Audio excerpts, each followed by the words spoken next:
The blizzard had already begun when Owen Nichols rode into Loveland, Colorado, with a frightened young woman clutching his waist, her wedding dress torn and blood-stained, her face pale as death itself.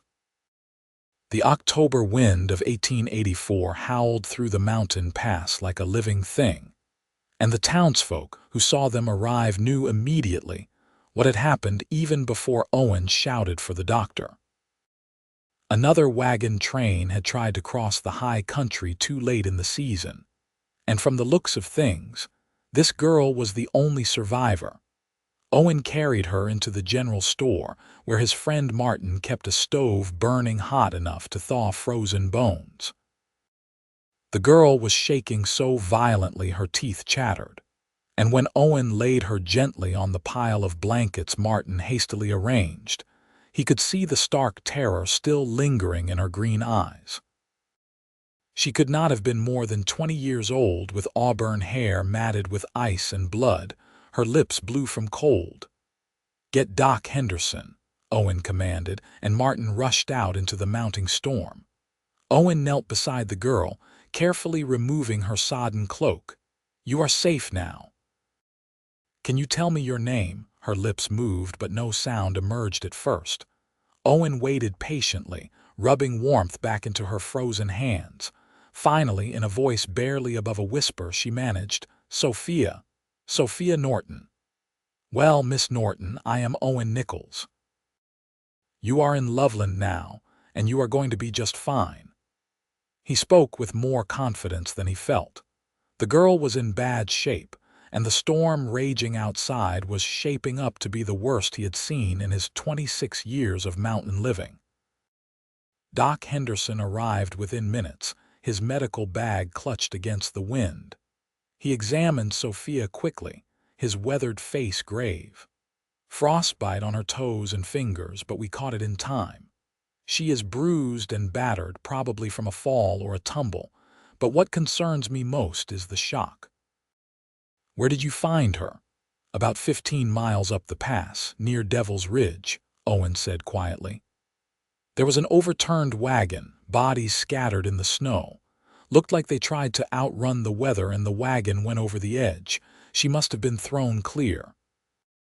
Sophia made a sound like a wounded animal, and tears began streaming down her cheeks. "Thomas," she whispered. "My husband. We were married just 3 days ago in Denver. We were heading west to Sacramento, where his brother had land waiting. The guide said we could make it through before the heavy snows came." Owen's jaw tightened. He knew exactly which guide she meant, a scoundrel named Garrett who made promises he could not keep and took money from desperate travelers. 3 families had died last winter because of that man's lies. "How many were in your party?" 8. "Thomas and me, his parents, my brother Daniel and his wife, and 2 hired men to drive the wagons." Her voice broke. "Are they all gone?" Doc Henderson glanced at Owen, who gave the slightest shake of his head. There was no point in giving her false hope. "You need to rest now, Miss Norton. We will talk more when you are stronger." But Sophia grabbed Owen's sleeve with surprising strength. "I saw them fall. I saw Thomas reach for me, and then he was gone, tumbling down into the ravine with the wagon. I tried to hold on, but the ice was everywhere and I could not stop sliding. I hit a tree and everything went black. When I woke up, I could hear the wind screaming and I knew I had to move or die. I started walking and then you found me." "You are remarkably brave," Owen said, and he meant it. "Most people would have curled up and let the mountain take them. But now you need to let the doc take care of you. Can you do that?" She nodded weakly, and Doc Henderson began his work. Owen stepped outside where Martin was waiting, his face grim in the lamplight spilling from the store window. "Storm is getting worse," Martin said. "Old Tom says it is going to be the winter to end all winters. Says his bones are telling him we are in for 6 months of hell." Owen looked up at the sky, where thick clouds rolled across the peaks like a dark ocean. Snow was already falling heavily, the flakes fat and wet. By morning, the pass would be completely impassable, and it would stay that way until spring. No one could leave Loveland now, and no one could get in. They were cut off from the world. "That girl in there just lost everything," Owen said quietly. "Her husband, her family, her future. And now she is stuck here for the winter with a town full of strangers." "She is lucky you found her when you did," Martin replied. "Another hour and she would have frozen to death out there." "You saved her life, Owen." Owen was not sure luck had anything to do with it. He had been checking his trap lines when he heard what he thought was a wolf crying in the distance. Something had compelled him to investigate, even though the smart thing would have been to head back to town before the storm hit. When he crested the ridge and saw the wreckage of the wagon train below, his heart had sunk. He had seen too much death in these mountains, too many foolish decisions that ended in tragedy. But then he had spotted movement, a flash of white fabric against the snow.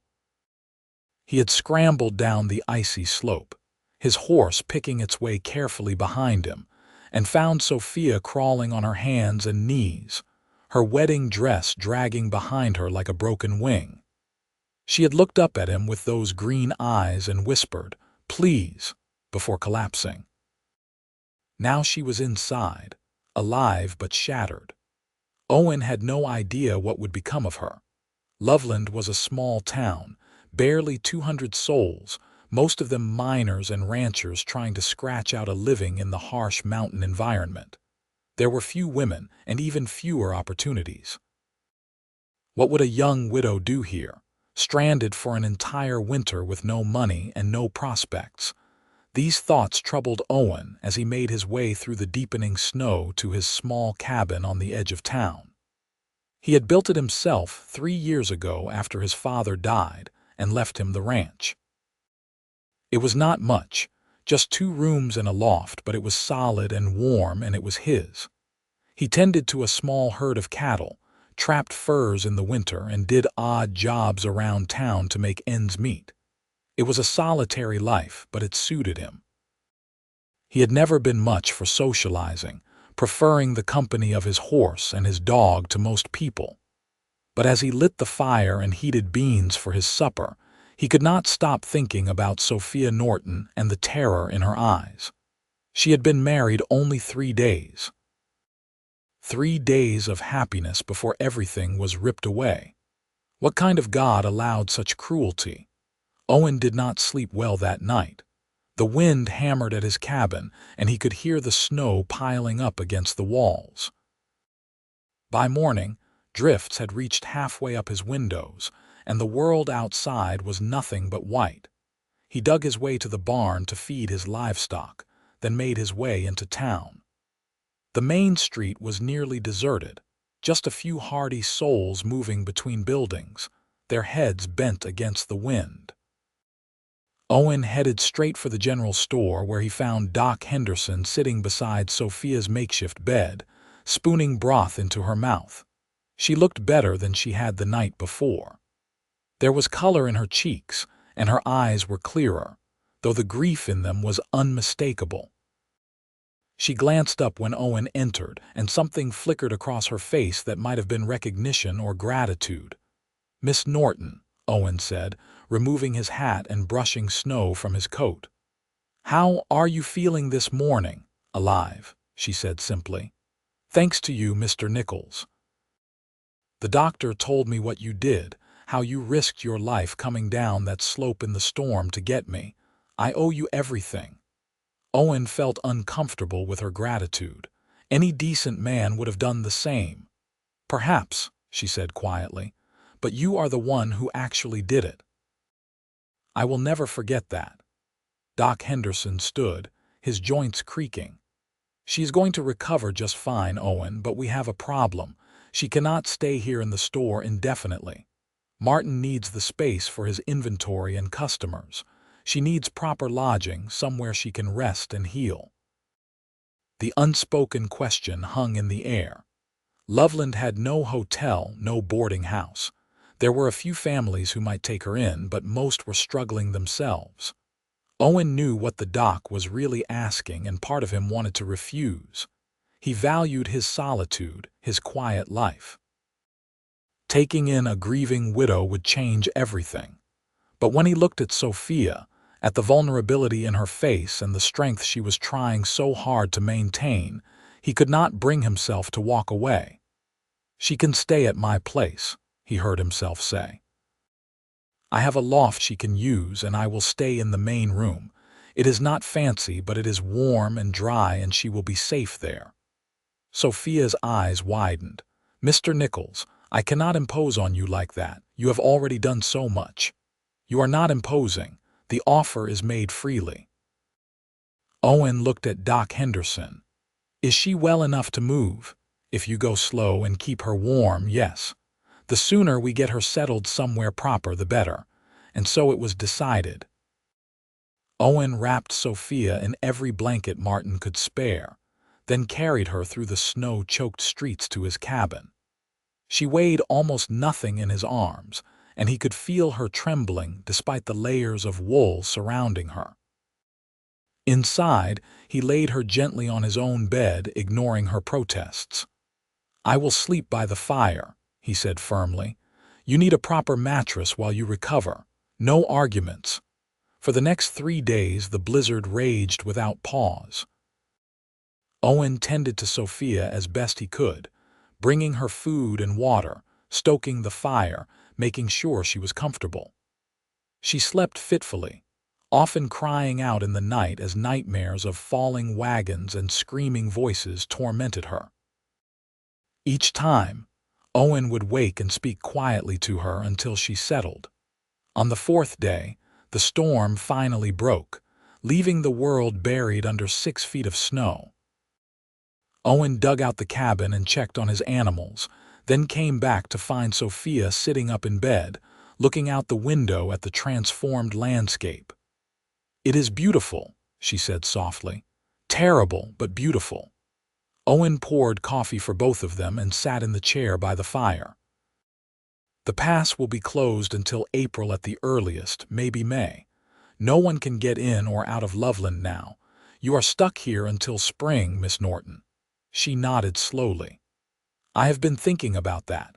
I have no money, no belongings except this ruined dress. I need to work to earn my keep somehow. I cannot simply be a burden on you all winter." "You are not a burden." "Nevertheless, I need to do something. I will go mad if I just sit here day after day thinking about what I have lost." Her voice was steady, but Owen could hear the desperation beneath the words. She needed purpose, something to hold onto while she grieved.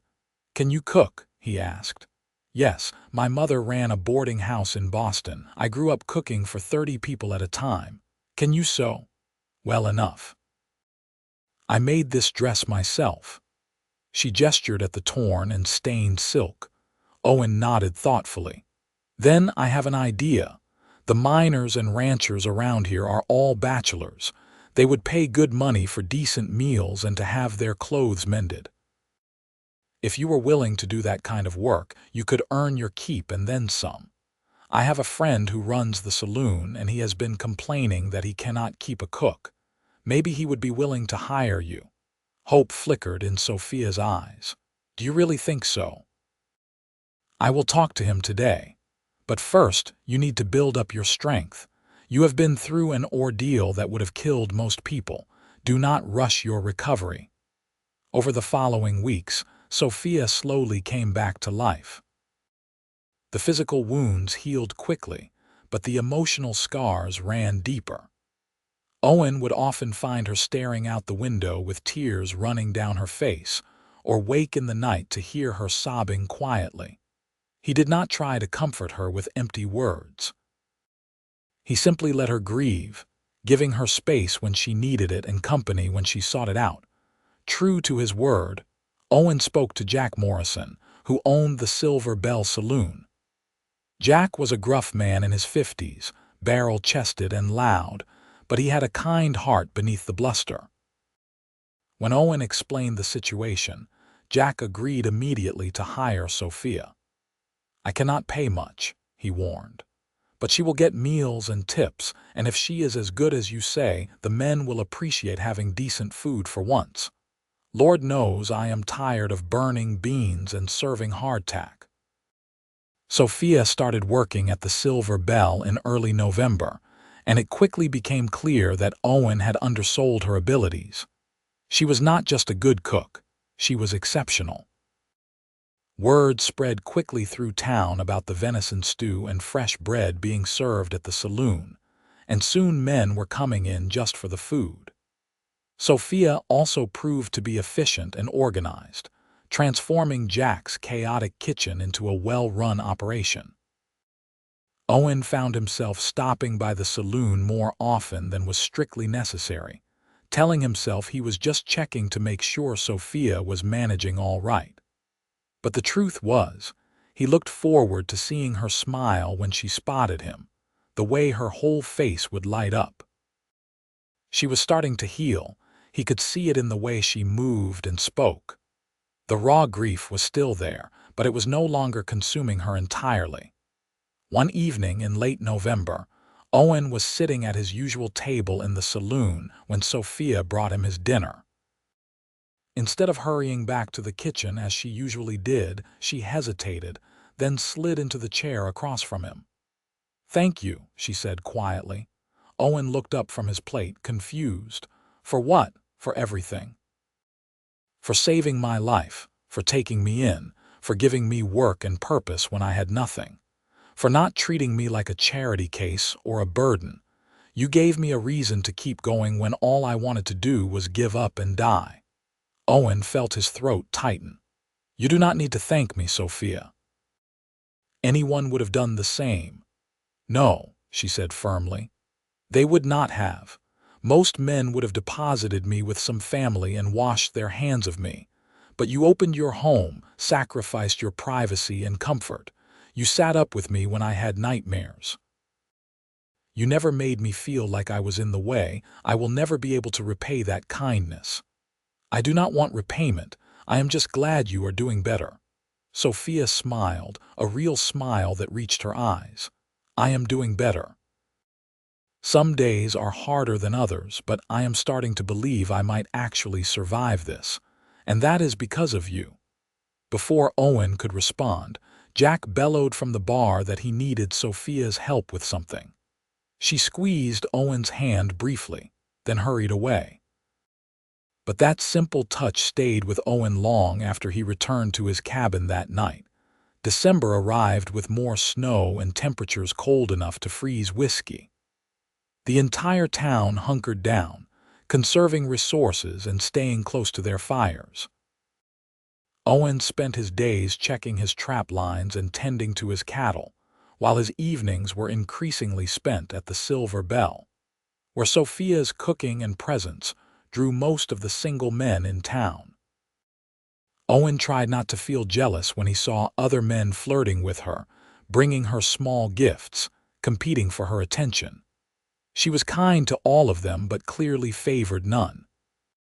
Still, Owen could not help but notice how beautiful she was when she laughed, how her auburn hair caught the lamplight, how graceful her movements were even in the cramped kitchen.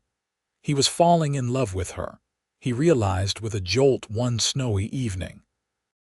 Somewhere between rescuing her from the mountain and watching her rebuild her life from ashes, his feelings had deepened from compassion to something far more dangerous.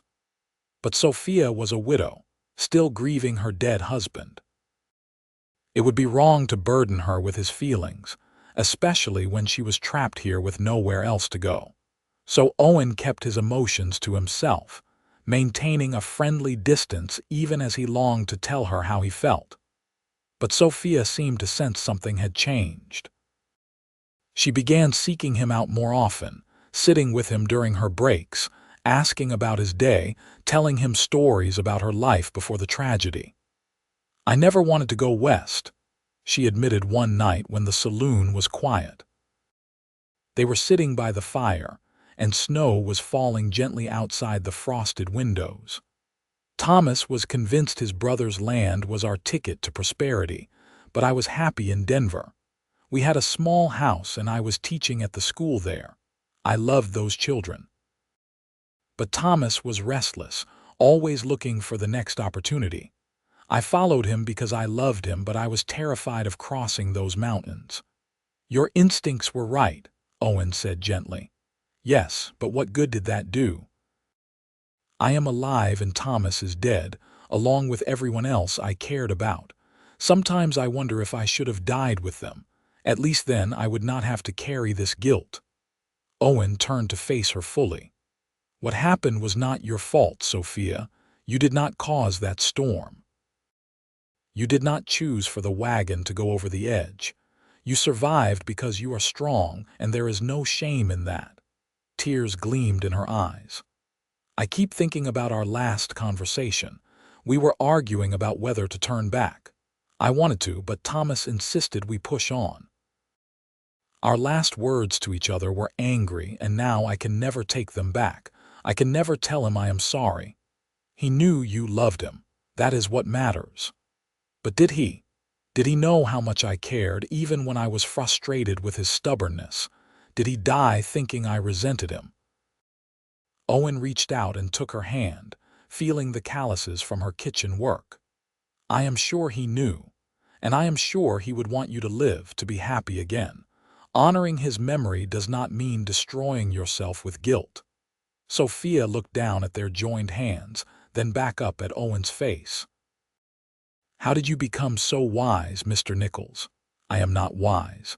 I have just seen enough death to know that the living have to keep going.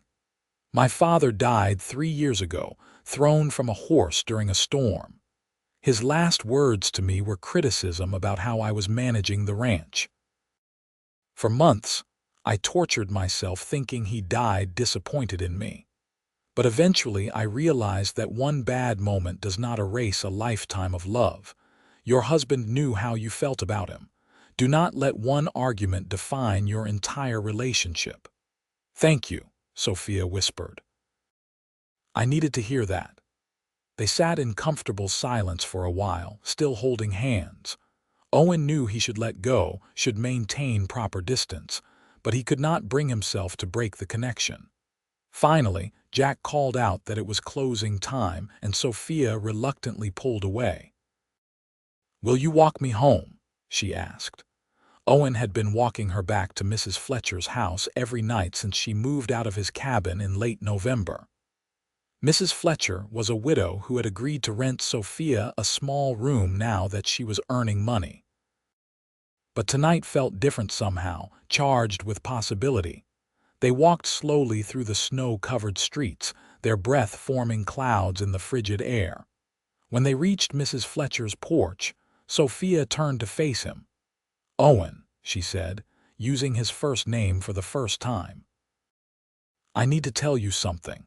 I have been thinking about this for weeks, trying to understand what I am feeling. And I have realized that I am developing feelings for you that go beyond gratitude or friendship." Owen's heart hammered in his chest. "Sophia, you are still grieving.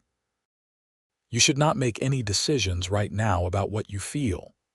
"I know I am still grieving. I will always grieve for Thomas and the life we might have had. But that does not mean I cannot feel something new. You have shown me more kindness and understanding than anyone ever has. When I am with you, I feel safe and seen in a way I never did before. Is it so wrong to want more of that?" "I do not want to take advantage of your vulnerability," Owen said carefully. "You are isolated here, dependent on the help of others. Your feelings might be confused with obligation." Sophia shook her head firmly. "Do not tell me what I am feeling. I am not a child and I am not confused. I know the difference between gratitude and love. I am falling in love with you, Owen Nichols, and I think you have feelings for me too. Am I wrong?" Owen looked into her eyes and saw clarity there, not confusion. She knew what she was saying, what she was risking, and he could not lie to her, not when she was being so brave and honest. "No," he said softly, "you are not wrong. I am falling in love with you too. But Sophia, we need to be careful. People will talk. They will say you are replacing your husband too quickly, that I am taking advantage of a widow in distress. I do not want to hurt your reputation or make your life here harder than it already is. I do not care what people say. I have lost everything once already. I am not going to lose this chance at happiness because I am worried about gossip. She stepped closer to him, close enough that he could see the snowflakes caught in her hair. "Kiss me, Owen, please." He should have said no. He should have been the responsible one, the one who maintained proper boundaries. But when she looked at him like that, with such hope and longing, he could not deny her. He leaned down and pressed his lips gently to hers. The kiss was soft and sweet, tinged with the salt of her tears. When they pulled apart, Sophia was smiling through her crying. "That was worth surviving a blizzard for," she whispered. Owen laughed, feeling lighter than he had in years. "We should take this slow. Give yourself time to heal, time to be sure." "I am sure," she said firmly. "But I understand if you need time. I will wait for you, Owen, however long it takes." As Owen walked home through the snow that night, he felt like he was floating. Sophia Norton loved him. The brave, beautiful woman who had survived the unsurvivable felt the same way he did. It seemed impossible, like something from a dream. But over the following weeks, it proved to be very real. They began courting properly, taking walks when the weather permitted, sitting together at church on Sundays, stealing moments alone whenever they could. The town gossips did indeed have plenty to say about the widow falling for her rescuer so soon after her husband's death. But Sophia ignored them with a grace that Owen admired. "They did not lose what I lost," she told him one afternoon in late January. "They did not have to claw their way back from the edge of death. They do not get to tell me how to live my life or when I am allowed to love again." Christmas came and went, celebrated with a modest party at the Silver Bell where Sophia's cooking was the star attraction. She baked pies and roasted a turkey that Jack had been saving. And for one night, the whole town forgot about the brutal cold and the months of isolation still ahead. Owen gave Sophia a beautiful shawl he had traded for with a traveling merchant who passed through in the fall, and she wore it constantly, saying it made her feel like he was hugging her even when they were apart. By February, the worst of the winter seemed to be behind them, though the pass was still completely blocked. Owen had moved his cattle to lower pastures where they could find some grazing, and his trap lines were producing well. He was starting to think seriously about the future, about what would happen when spring came and the world opened up again. Would Sophia stay in Loveland, or would she want to continue on to Sacramento as she had originally planned? Did she see a future with him, or was this winter romance just a way to survive the isolation and grief? These questions plagued Owen, but he was afraid to ask them directly, terrified of what the answers might be. It was Sophia who finally brought it up, one evening in early March when they were sitting in Owen's cabin. She had started visiting him there again, cooking dinner for them both after her shift at the saloon ended. Mrs. Fletcher did not approve, but Sophia ignored her disapproving looks. "The pass will open in another month or two," Sophia said as they sat by the fire after dinner. "Have you thought about what happens then?" Owen's chest tightened. "I have thought about little else." "What do you want to happen?" He turned to face her fully, deciding to risk everything. "I want you to stay. I want you to marry me and build a life here. I want to wake up every morning with you beside me and fall asleep every night holding you. I want to raise children with you and grow old together. But I will not ask you to give up your dreams. If you want to go to Sacramento, if you want to see what else the world has to offer, I will understand. I will even help you get there if that is what you truly want." Sophia's eyes filled with tears, but she was smiling. "You foolish, wonderful man. Do you really think I would choose an uncertain future in a strange city over a life with you? Sacramento was Thomas's dream, not mine. My dream is sitting right here in front of me. Are you saying yes? Owen hardly dared to breathe. I am saying I want to marry you, Owen Nichols. I want to be your wife and help you run your ranch and build a home with you. I want everything you just described, but I need to know that you understand what you are getting. I am not the same naive girl who left Denver 4 months ago. I carry scars now, nightmares that might never fully go away. I will always remember Thomas and the family I lost. Can you live with that? Owen pulled her into his arms, holding her close. I do not want you to forget them. They were part of your life, part of what made you who you are. I am not asking you to replace them or pretend they did not exist. I am just asking for a chance to love you, scars and memories and all. Sophia buried her face in his chest, her tears soaking through his shirt. Yes, she whispered. Yes, I will marry you. I love you so much, Owen. They were married in April, just as the first hints of spring began appearing on the mountainsides. The pass was still closed, but the worst of the weather had broken, and the whole town turned out for the ceremony. Sophia wore a simple blue dress she had made herself, and Owen wore his best suit, the one his father had been buried in. Pastor Williams performed the service in the small wooden church, and when Owen kissed his bride, the assembled crowd cheered. The reception was held at the Silver Bell, where Sophia had prepared a feast with Jack's help. There was roasted venison and fresh bread, apple pie and dried fruit, and even some whiskey that Jack had been saving for a special occasion. The fiddle players struck up a tune, and Owen danced with his wife for the first time as a married man. Happy? He asked as he spun her around. Deliriously, she replied, her face glowing. Though I have to admit, I am a bit nervous about the wedding night. It has been so long, and with Thomas it was always rushed and awkward. What if I disappoint you? Owen stopped dancing and cupped her face in his hands. You could never disappoint me.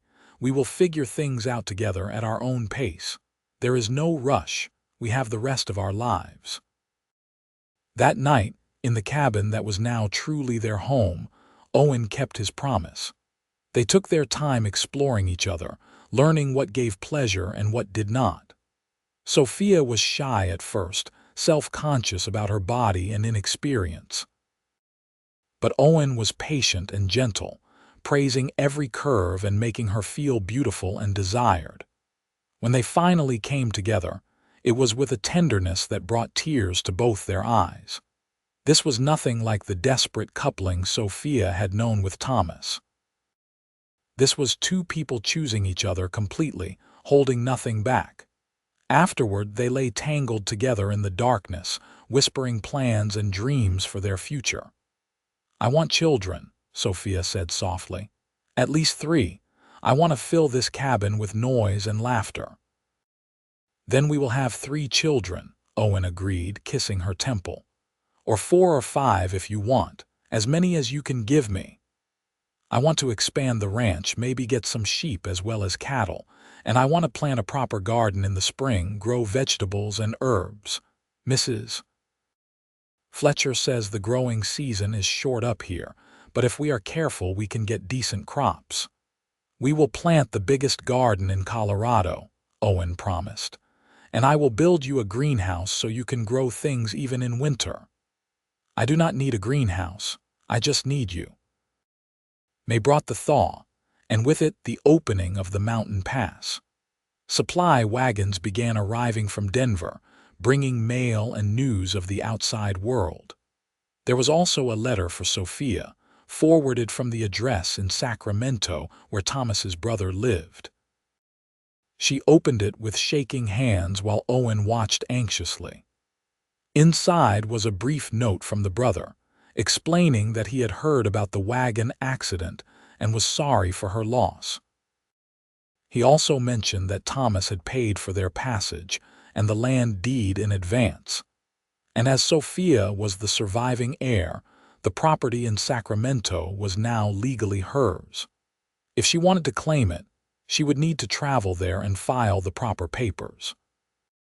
"It is worth nearly $2,000, Sophia said, staring at the letter in disbelief. "Thomas put everything we had into buying that land. I could sell it and have enough money to live on for years." Owen felt his stomach drop. "What do you want to do?"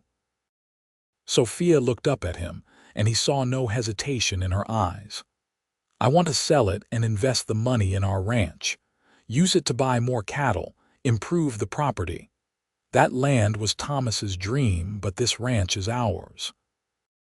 It feels right to honor his memory by building something lasting with what he worked so hard for." Relief flooded through Owen. "Are you certain? That is a lot of money to give up." "I am not giving it up. I am investing it in our future, in us." She folded the letter carefully. "I will write to the brother and ask him to handle the sale for me. Whatever he can get, we will use to build the life we want here." Over the summer, Owen and Sophia transformed the small ranch into something extraordinary. With the money from the Sacramento property, they were able to purchase a breeding bull and 20 more head of cattle. They hired 2 local boys to help with the work, and Sophia designed an irrigation system that allowed them to grow hay even during the dry months. Sophia also continued working at the Silver Bell 3 days a week, not because they needed the money but because she enjoyed it. Jack had become like a father to her, and she loved feeding the miners and ranchers who depended on her cooking. Owen never complained about her work, understanding that she needed something that was entirely hers. In September, Sophia discovered she was pregnant. She told Owen while they were working together in the barn, and he swept her up in his arms and spun her around until she was dizzy and laughing. "Careful," she protested. "You will knock something loose." "Nothing is getting knocked loose. You are strong as a mountain lion." But he set her down gently anyway, his hand going to her still flat stomach. "A baby. We are going to have a baby. Are you happy?" "Happy does not begin to cover it. I am over the moon. I am walking on air. I am the luckiest man in Colorado." He kissed her deeply, pouring all his joy and love into the gesture. The pregnancy was not easy. Sophia suffered from terrible morning sickness that lasted well into the afternoon, and the harsh mountain winter made everything worse. But she never complained, instead focusing on preparing for their child's arrival.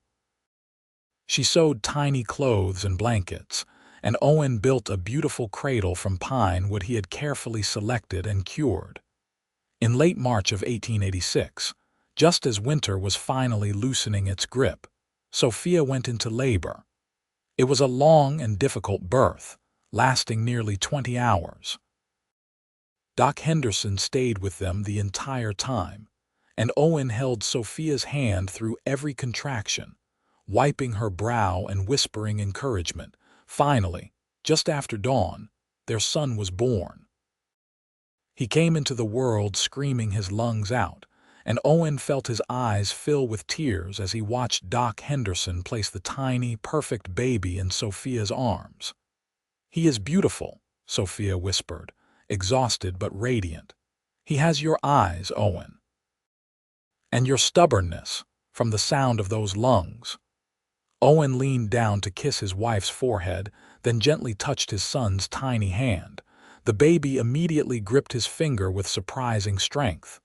"What should we name him?" They had discussed names for months but never quite settled on one. Now, looking at her son's face, Sophia knew exactly what to call him. "Daniel," she said softly, "after my brother, so a part of him lives on." Owen nodded, his throat too tight for words. They had talked about honoring Sophia's lost family, and he was glad she felt ready to do so. "Daniel Nichols. It is a strong name. He will grow up big and tough like his mother. And kind like his father," Sophia added, smiling up at him. "Thank you, Owen, for everything. For saving me, for loving me, for giving me this life and this beautiful child. I never thought I could be this happy again, but you proved me wrong." "We proved them all wrong," Owen said, thinking back to that terrible October day when everyone assumed Sophia would die on the mountain. "They said no one survives that mountain winter, but we did. You did. And look at us now." Sophia looked around the cozy cabin, at the cradle waiting in the corner and the fire crackling in the hearth. She thought about the ranch outside, thriving under their careful management. She thought about the community they had built, the friends who had supported them, the love that had grown from the ashes of tragedy. "Yes," she agreed softly. "Look at us now. We survived, and we are building something beautiful. Our son will grow up knowing that no matter how dark things get, there is always hope. There is always a reason to keep fighting." Owen settled onto the bed beside his wife and new son, wrapping his arms around them both. Outside, the spring snow was beginning to melt, and he could hear the first birds returning to the high country. Winter was finally, truly over, and a new season was beginning. The years that followed were not without challenges. There were hard winters and dry summers, sick cattle and broken equipment. Sophia had 2 miscarriages before their daughter Emma was born in 1888, each loss leaving them heartbroken for weeks. But through it all, their love remained constant, a steady anchor in the chaos of frontier life. Daniel grew into a strong, curious boy who loved helping his father with the ranch work. Emma was quieter but fiercely intelligent, always asking questions and wanting to understand how things worked. In 1890, they had another son, whom they named Thomas after Sophia's first husband. Owen had suggested it, wanting Sophia to know that he did not feel threatened by her past.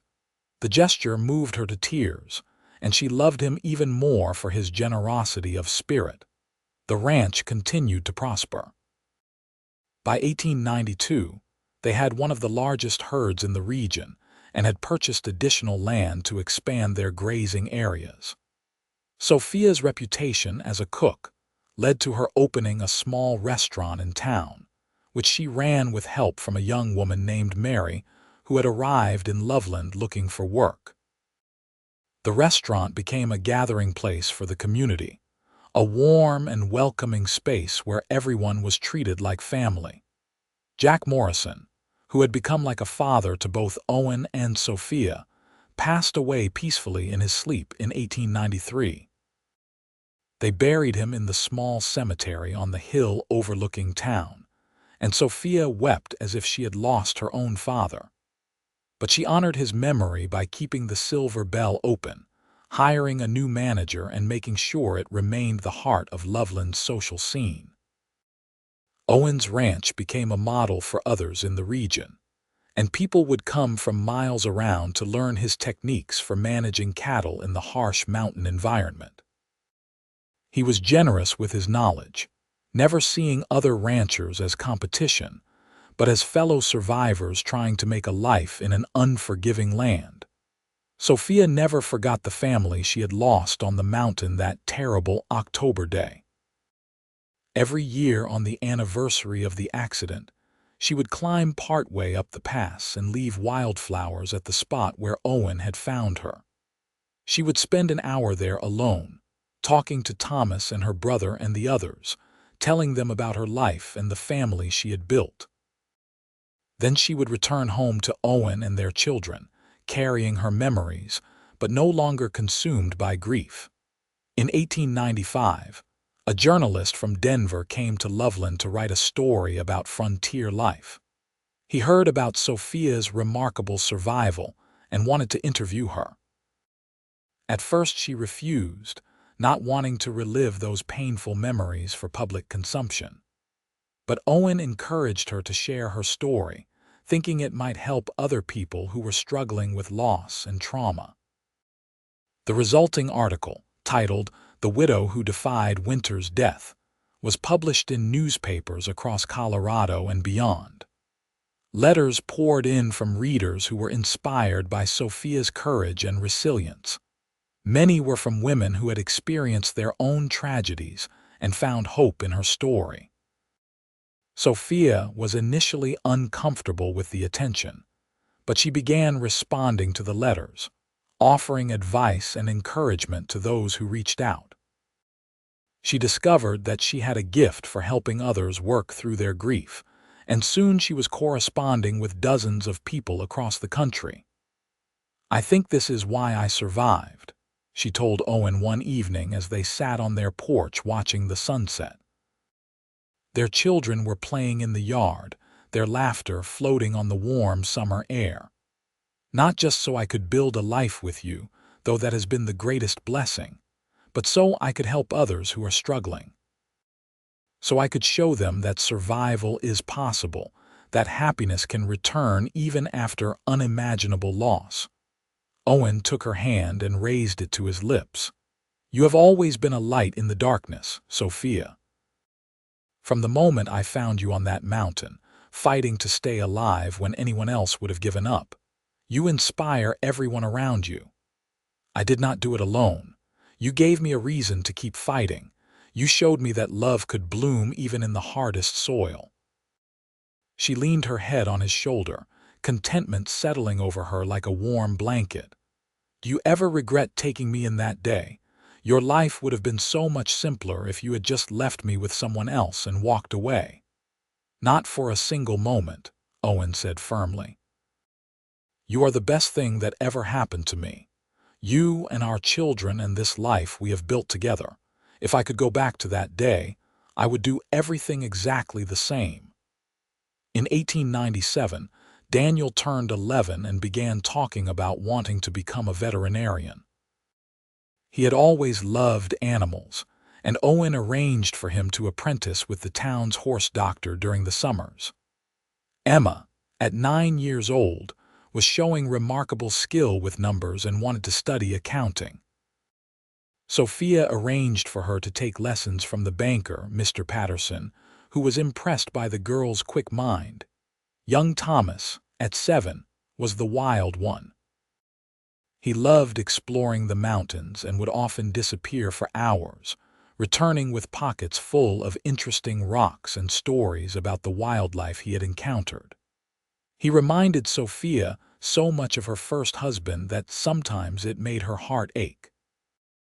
But it was a sweet ache now, not the sharp agony it had once been. That summer, Sophia discovered she was pregnant again at age 33. She and Owen had assumed their family was complete, but they welcomed this surprise with joy. In February of 1898, she gave birth to twin girls whom they named Clara and Catherine. The births went smoothly, and suddenly, their home was filled with even more noise and chaos. Owen had to add on to the cabin twice to accommodate their growing family. What had started as a simple 2-room structure was now a sprawling house with multiple bedrooms, a large kitchen, and even a parlor for entertaining. It was not fancy by city standards, but it was comfortable and filled with love. The ranch continued to thrive under Owen's management. He was respected throughout the region as a fair employer and an honest businessman. When younger ranchers struggled, he was often the first to offer help, remembering how Jack and others had supported him and Sophia when they were starting out.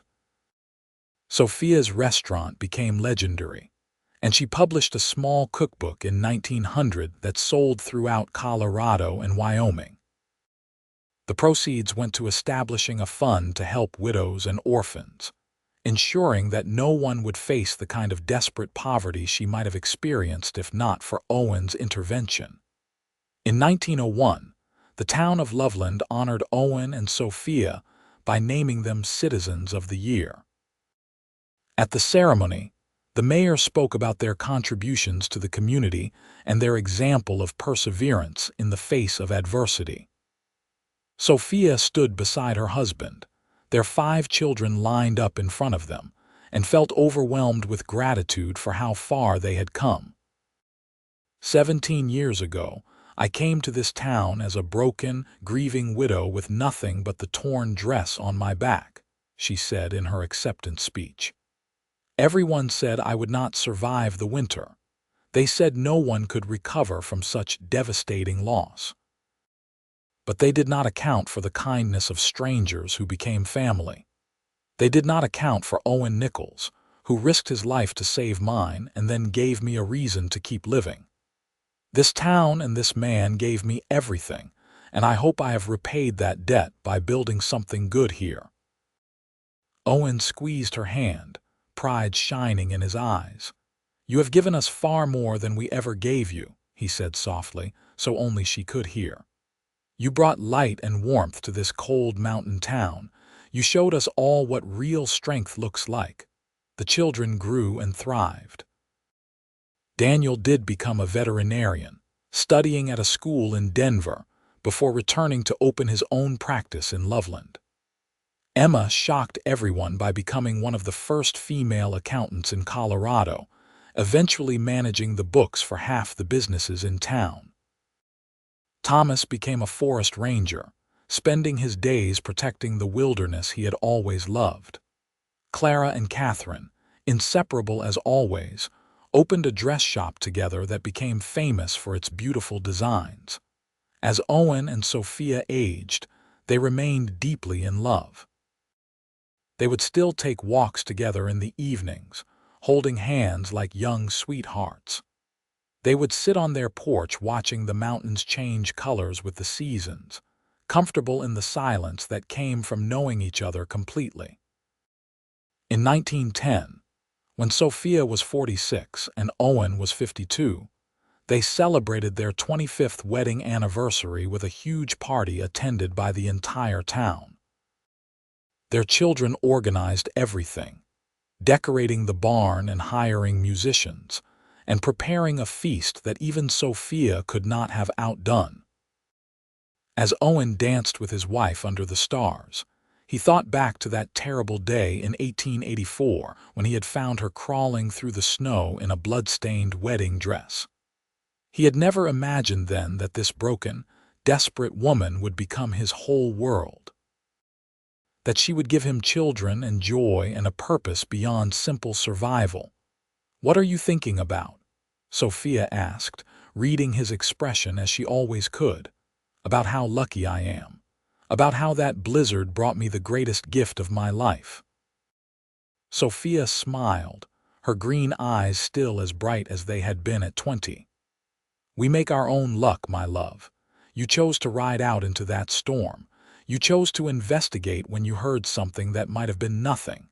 You chose to save me, to love me, to build this life with me. That was not luck. That was courage and kindness and love." "Then we are both lucky," Owen said, spinning her around. "Because you chose to survive. You chose to let me help you. You chose to take a chance on love again, even when your heart was broken. You are the bravest person I have ever known." They danced until the stars began to fade, and the first hints of dawn appeared over the mountains. Their children and grandchildren, for Daniel had married and had 2 children of his own, watched with affection as the old couple held each other close. Everyone in Loveland knew the story of Owen and Sophia, of the cowboy who defied death to save a bride who should have died on the mountain. But what made their story truly remarkable was not just the dramatic rescue or the survival against impossible odds. It was the quiet, steady love they had built over 25 years. The way they still looked at each other with wonder and gratitude. The way they had turned tragedy into triumph, creating a family and a legacy that would endure long after they were gone. The years continued to pass, bringing both joy and sorrow as all years do. Owen's health began to decline in his 60s, his joints stiffening from decades of hard ranch work. Sophia developed a persistent cough that worried them all, though Doc Henderson's successor, young Dr. Williams, assured them it was nothing serious. In 1920, when Sophia was 56 and Owen was 62, they finally sold the ranch to Daniel, who had always loved the land. They moved into a smaller house in town, closer to Sophia's restaurant and the church where they had been married. The change was difficult for Owen, who had spent his entire life working the land, but he adjusted with Sophia's help. They filled their days with simple pleasures, reading together by the fire, playing with their 10 grandchildren, attending church suppers and community events. Owen began writing down his memories of the early days in Loveland, creating a record for future generations. Sophia continued her correspondence with widows and those who had experienced tragedy, her letters full of wisdom and compassion. On a cold November evening in 1925, Owen suffered a heart attack while chopping wood behind their house. Sophia found him collapsed in the snow and screamed for help. Dr. Williams came immediately, but there was little he could do. Owen lingered for 3 days, surrounded by his wife and children, before passing peacefully in his sleep. Sophia was devastated by his loss, but she did not fall apart the way she had when Thomas died 41 years earlier. She had lived a full life with Owen, had loved him deeply and been loved in return. There were no unresolved conflicts, no words left unsaid. They had said goodbye properly, with Owen telling each of his children and grandchildren how much he loved them, and spending his final conscious moments holding Sophia's hand. "I am not afraid," he had whispered to her. "I had everything a man could want. I had you and our children and a good life. I am ready." "I am not ready to let you go," Sophia had replied, tears streaming down her face. "I know, but you are strong enough to survive this. You have survived worse." He squeezed her hand weakly. "Promise me you will keep living, keep helping others. Do not let grief consume you." "I promise," she had said, and she meant it. Owen was buried in the town cemetery next to Jack Morrison and other pioneers who had built Loveland into a thriving community. The funeral was attended by hundreds of people whose lives he had touched. Sophia stood straight and dry-eyed through the service, finding strength in knowing that Owen would have hated to see her fall apart. In the months and years that followed, Sophia did exactly what Owen had asked. She continued her work at the restaurant, expanded her letter writing, and even began giving talks to women's groups about resilience and recovery from loss. She became known throughout Colorado as a voice of wisdom and hope. She lived another 23 years after Owen's death, remaining active and engaged until the very end. Her children and grandchildren visited frequently, bringing news and laughter into her life. She attended weddings and christenings, graduations and celebrations, always with a smile and a kind word. In 1948, when Sophia was 84 years old, she finally began to slow down. Her body, which had survived so much, was simply wearing out. She moved in with Emma and her family, occupying a sunny bedroom with a view of the mountains she had loved for so long. One warm June evening, as the sunset painted the peaks gold and crimson, Sophia called all her children to her bedside. They gathered around, 5 aging adults who had been blessed with the most remarkable parents. "I want you to know how proud I am of all of you," Sophia said, her voice still strong despite her frail body. "You have become good, kind, successful people. You have built lives that matter.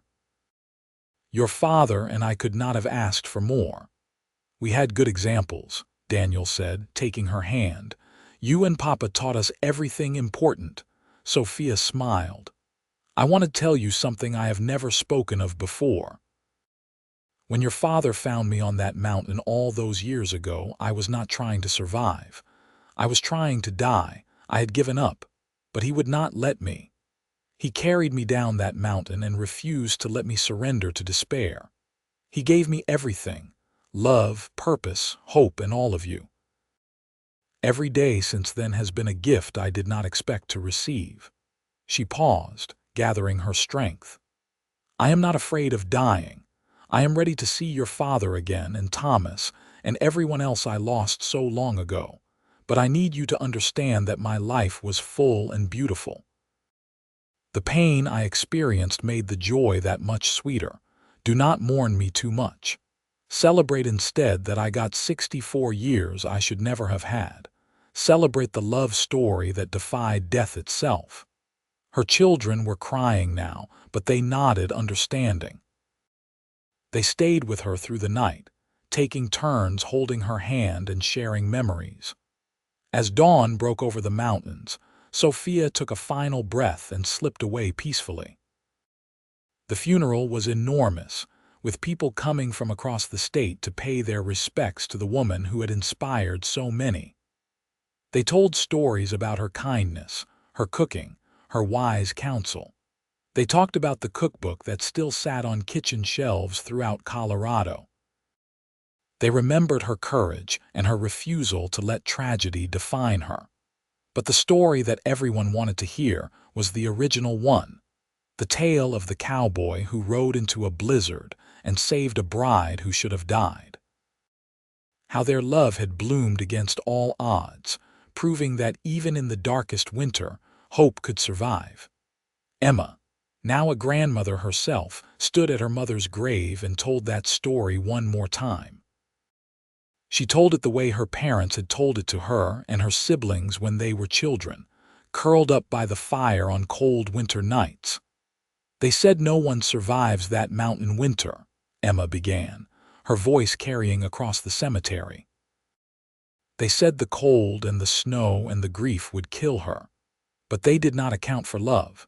They did not understand that sometimes, when everything is lost, the heart finds a way to beat anyway. My mother survived because my father gave her a reason to live. And then they built something beautiful together, something that touched all our lives and will echo through generations to come." She paused, looking up at the mountains where it all began. "That is the lesson they taught us, that survival is not enough. We must live fully, love completely, and never let tragedy steal our capacity for joy. That is how we honor those we have lost, not by dying with them, but by living the lives they would have wanted for us." The crowd murmured agreement, and then someone started singing, an old hymn about grace and redemption. The voices rose and fell, carried on the wind toward the high peaks where the pass had finally claimed its due, taking back the woman who had once defied it. But Sophia Norton Nichols had the last word after all. She had survived when she should have died. She had loved when she should have remained frozen. She had built a life and a legacy that would endure long after the mountains crumbled to dust. In Loveland, Colorado, they still tell the story of the cowboy and his bride who proved everyone wrong. It has become legend now, polished smooth by countless retellings. But at its heart remains a simple truth, that love is stronger than death, hope more powerful than despair, and the human spirit more resilient than any winter storm. Owen and Sophia's descendants still live in the area, ranchers and teachers and doctors and entrepreneurs. They carry within them the strength of a woman who crawled through snow with a will of iron, and the compassion of a man who could not leave a stranger to die. The old Nichols Ranch, now operated by Daniel's great-grandson, has a small museum in the original cabin where Owen and Sophia first lived. Tourists come to see the wedding dress, carefully preserved despite the tears and bloodstains, hanging beside Owen's worn cowboy hat. They read the letters and look at the photographs, trying to understand how two people could forge such love from such terrible circumstances. But perhaps the best memorial is not in any museum or cemetery. It is in the values that Owen and Sophia passed down through their children and grandchildren and great-grandchildren. The belief that kindness matters, that strangers are just friends you have not met yet, that no night is so dark that dawn will not eventually come. And on cold October evenings, when the first snow begins to fall on the high peaks, old-timers in Loveland still look up at the mountains and remember. They remember the blizzard of 1884, the worst winter anyone could recall. They remember the wagon train that went over the edge and the young bride who should have died but did not. They remember Owen Nichols riding into that storm to investigate a sound that might have been nothing, and finding instead the love of his life. They remember Sophia Norton fighting through grief and cold and injury to stay alive one more hour, one more minute, one more breath. And they smile because they know the ending.